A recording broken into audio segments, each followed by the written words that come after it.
graça e a paz do Criador estejam com todos vocês. E aí, meus irmãos, como é que vocês estão? Tudo na paz? Tudo tranquilo? Eu, por esses dias, estava vendo uma cena de uma série, muitos conhecem, The Chosen, que relata a vida de Cristo aqui na Terra, seus milagres, suas obras, seus discursos, suas pregações. Eu me deparei com a cena de quando Jesus vai à casa de Lázaro e é recebido por ele e as suas duas irmãs, Marta e Maria. Quando ele estava ali a ensinar, Maria se aconchega aos pés dele para escutar seus ensinamentos e aproveitar o pouco tempo que ela teria ali com o mestre naquela visita. E Marta se apegou nos afazeres domésticos, tentando receber o nosso Senhor Jesus e os apóstolos ali da melhor maneira possível, com toda a atenção, com toda a proatividade, com todos os recursos que ali ela tinha. Procurou servir da melhor maneira que ela entendia, né? Fazendo alimento, servindo pão, servindo vinho, enfim, o que ela tinha de melhor. Só que ela se preocupou tanto com isso, ficou muito atarefada, que eu creio que as intenções foram boas, que ela queria servir o mestre da melhor maneira possível. Só que automaticamente ela ficou muito atarefada por ser o Senhor com os 12 apóstolos, não é? São 13 homens mais Lázaro.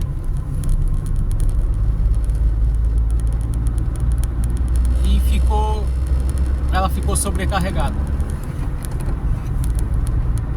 E aos olhos humanos, assim como ela olhou e assim como muitos olhariam, era para Maria ter ajudado ela.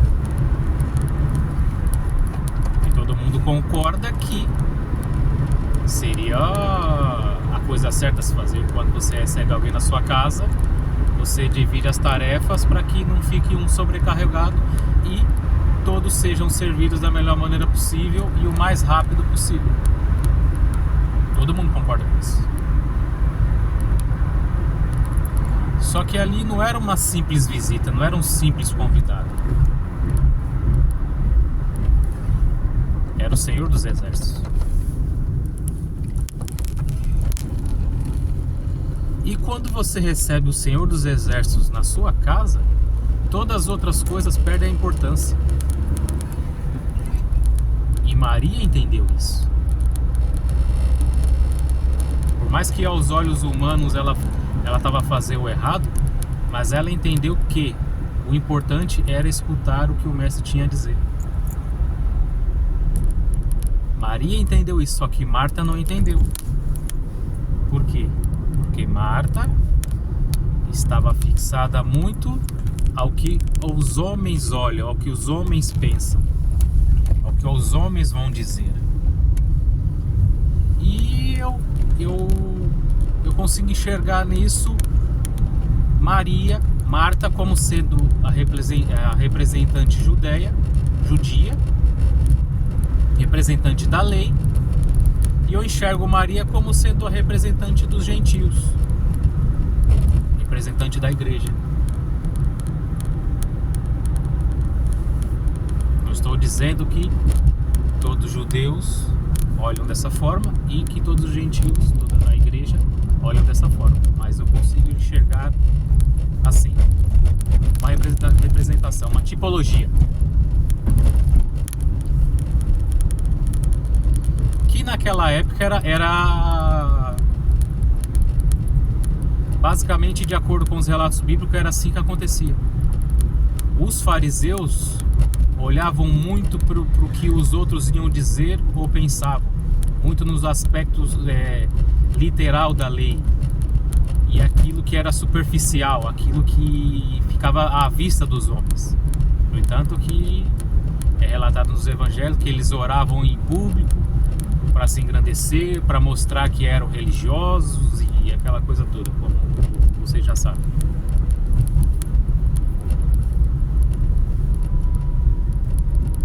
E os gentios, como todos sabem, eram crucificados, eram perseguidos por serem pecadores. Não que não fossem, mas eles reconheciam que eram pecadores. A diferença está aí. Os gentios reconheciam que eram pecadores. Os fariseus não. Achavam que eram santos. Por seguir uma lei na literalidade. Não estou dizendo que a lei não é importante, pelo contrário. Só que eles entenderam a lei da maneira errada.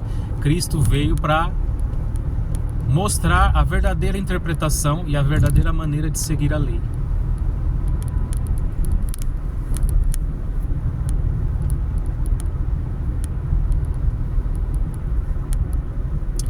Claro que não sei se foi dessa maneira que aconteceu, mas na série, no capítulo em si, que eu assisti, Cristo conduz de uma maneira que ele consegue trazer Marta para perto de si sem vamos dizer assim, sem a magoá-la, mesmo expondo-a, que não tem como. Era necessário expô-la para que os outros também aprendessem. Tá aí um ensinamento que as pessoas acham que certas coisas às vezes não tem que ser sido exposta, às vezes tem que expor, por mais que a pessoa se sinta exposta ou ofendida, mas se ela tiver o Espírito de Cristo, ela vai entender que aquela exposição não foi para o mal, mas sim para o bem. E Cristo, expondo isso, ele conseguiu trazer Marta para perto dele, deixar um pouco a ansiedade de lado, aquela correria dos afazeres, e escutá-lo. Porque ela estava cega na literalidade das coisas, assim como muitos de nós está hoje, cego na literalidade da palavra, e esquece de olhar a espiritualidade, a parte espiritual, que realmente é o que importa da palavra.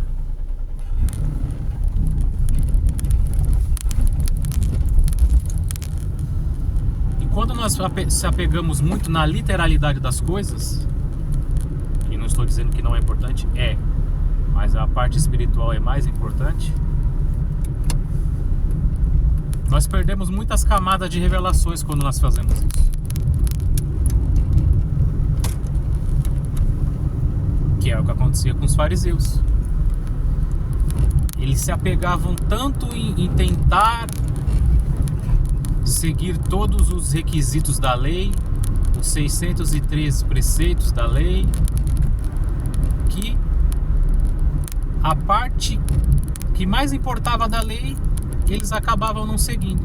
Achavam que seguiam, mas acabavam não seguindo. Que era amar a Deus sobre todas as coisas e o próximo como a si mesmo, que foi o que Cristo deixou. Cristo resumiu a lei nesses 2 mandamentos, que é ao contrário de que muitos acham que Cristo veio para abolir a lei. Ele não veio para abolir a lei, como ele mesmo disse, ele veio para cumpri-la. Não, ele veio para cumprir, mas não vigora mais. Ou seja, não vigora da maneira que os fariseus praticavam, porque ele veio dar a verdadeira interpretação da lei.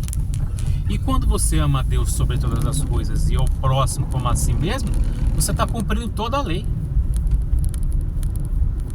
Porque quando você ama a Deus sobre todas as coisas, você não vai praticar idolatria. Você não vai fazer mal contra o teu próximo. Você não vai roubar. Você não vai matar. E isso entra a questão do próximo. Você não vai roubar teu próximo, não vai matar teu próximo, não vai cobiçar a mulher do teu próximo. Então,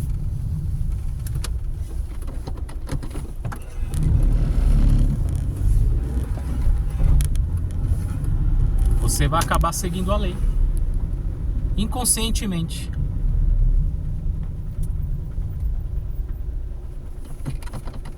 E as pessoas às vezes se queixam que a lei é pesada,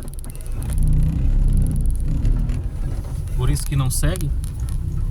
E Cristo diz que o fardo dele é leve e o jugo é suave. Só que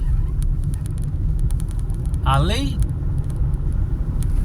dizia que era e é pecado adulterar. Só que Cristo veio e disse: aquele homem que cobiça a mulher do teu próximo já em pensamento, já está adulterando. E aí? Será que Cristo anulou a antiga lei e colocou uma lei mais pesada? E aí? Porque, na minha opinião, eu creio que muitos concordam com isso, é mais difícil você cumprir o que Cristo falou do que o que realmente que diz ali na lei.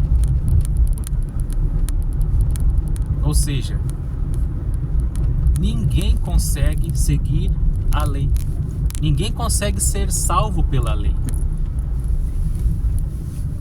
Por isso que ninguém vai ser salvo por aquilo que faz, mas pelo aquilo que reconhece. Reconhece que é um pecador, reconhece que é falho e que precisa de Cristo para ser salvo, precisa de um Salvador. Por isso que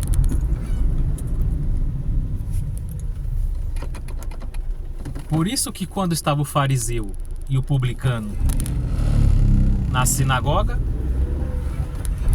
o fariseu orando e se engrandecendo porque não era como o publicano, o pecador,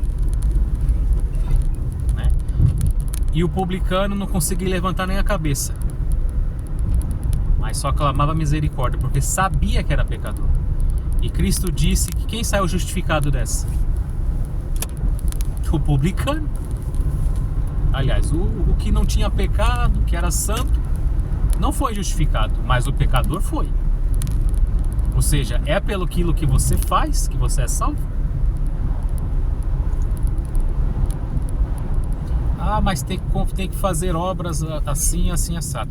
Eu concordo que quando você reconhece que é salvo por Cristo, que o pecado, que o sacrifício dele é o suficiente para nos salvar, automaticamente você vai começar a fazer alguns tipos de obras que não são as obras da lei, mas as obras do Espírito. Essa salva, porque é uma evidência de que você é salvo.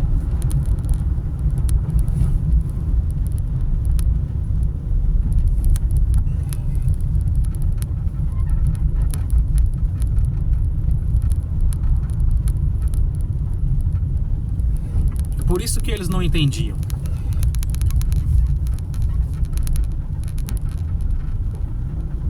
Eles eram como crianças na fé.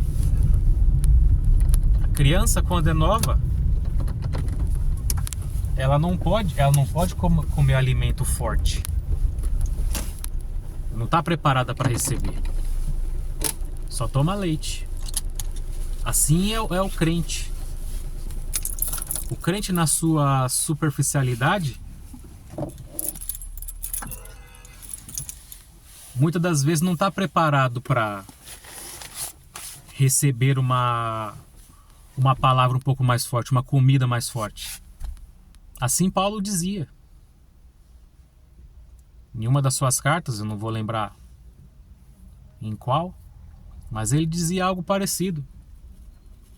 Vocês não estão preparados para tomar leite, quanto mais comida forte. Ou seja, como é que eu vou me aprofundar no Evangelho, nas coisas reveladas do Espírito para vocês, se vocês não conseguem entender o básico? E assim somos nós no dia de hoje. Deus muitas das vezes quer revelar coisas para nós, só que nós não conseguimos entender nem um básico.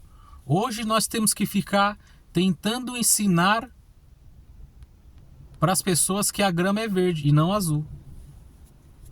Coisas básicas e simples a gente está tendo que ensinar para as pessoas que é da geração que tem mais conhecimento, tem mais acesso ao conhecimento e mesmo assim consegue ser a geração mais idiota de todos os tempos. É o tal do espírito do engano. Fará para si mestres e doutores, porque tem comichão nos ouvidos.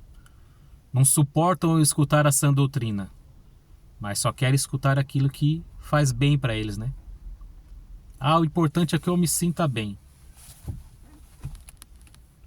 Como diria o tio Lu. Se me faz feliz, tá tudo bem. É bom.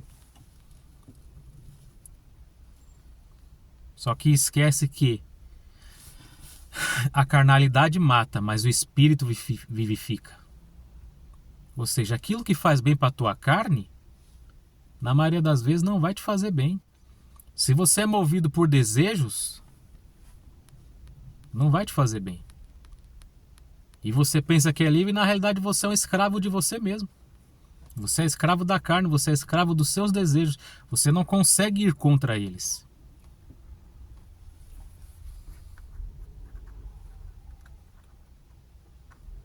Só que as pessoas não entendem. E Cristo nunca disse que o evangelho era fácil. Muito pelo contrário.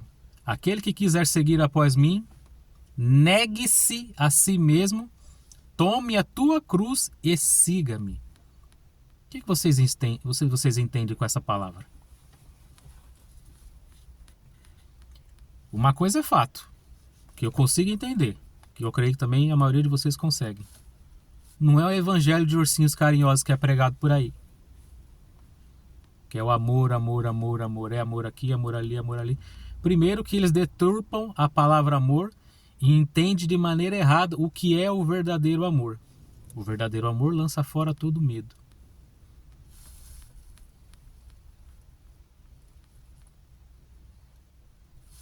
E confundem em achar que amor é um sentimento.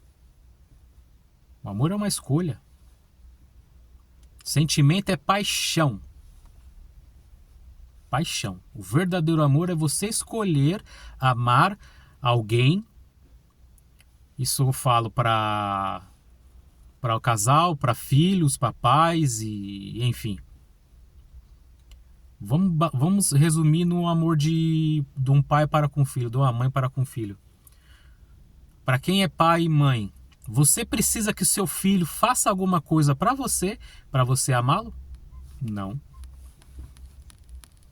É o amor sacrificial. Esse é o verdadeiro amor. Você não precisa que faça nada para você. Você vai amá-lo com... Não importa com o que aconteça. É um amor incondicional, como é dito. Você investe toda a sua vida na criação daquele filho ou filha e no final, às vezes, da vida, ele vai totalmente contra aquilo que você acredita, aquilo que você ensinou. E eu não estou falando de certo e errado aqui. Estou dando uma situação. Mas mesmo assim, você vai sempre amá-lo. Só que um verdadeiro pai ou a verdadeira mãe vai agir como Deus age conosco. Ele nos ama, mas ele nos corrige. E nos deixa colher as consequências dos nossos atos. Esse é o verdadeiro amor. O amor é misericordioso, mas a disciplina não falta. Meu filho, eu te perdoo pelo que você fez. Só que vai ter consequências pelos seus atos. Assim como o rei Davi era o homem segundo o coração de Deus, Deus o perdoou pelo que ele fez, mas a espada nunca saiu da sua casa. Vocês conseguem entender isso? Pega a passagem de Davi, quando ele adulterou com Batseba, matou o esposo de Batseba, manipulou toda aquela situação para poder pegar a mulher do teu próximo. Ah, mas ele não era o homem segundo o coração de Deus? Pois é. Por que ele era o homem segundo o coração de Deus? Porque ele não cometia pecado? Como eu e você? Não. Porque ele se arrependeu do seu pecado. E se arrependia do seu pecado. E provavelmente não cometia o mesmo pecado duas vezes. Pecou, percebeu que pecou, se arrependeu. Metanoia, mudança de rota. Essa é a verdadeira conversão. Só que a espada nunca saiu da sua casa. Quem conhece a história de Davi sabe que a vida dele, se for olhar carnalmente falando, foi uma desgraça. Com o perdão da palavra. Filho estuprou filha, filho matou o irmão, o filho quis tomar o reinado dele. Tanta coisa aconteceu na vida dele. E ele era o homem segundo o coração de Deus. Só que as pessoas acham que ele era o homem segundo o coração de Deus porque ele não cometia pecado. Muito pelo contrário, ele era pecador como eu e você. Tá? Era só um pensamento aqui, uma reflexão por uma cena que eu vi. Depois eu apareço aqui outra vez, tá bom? Fiquem todos com Deus. Deus abençoe.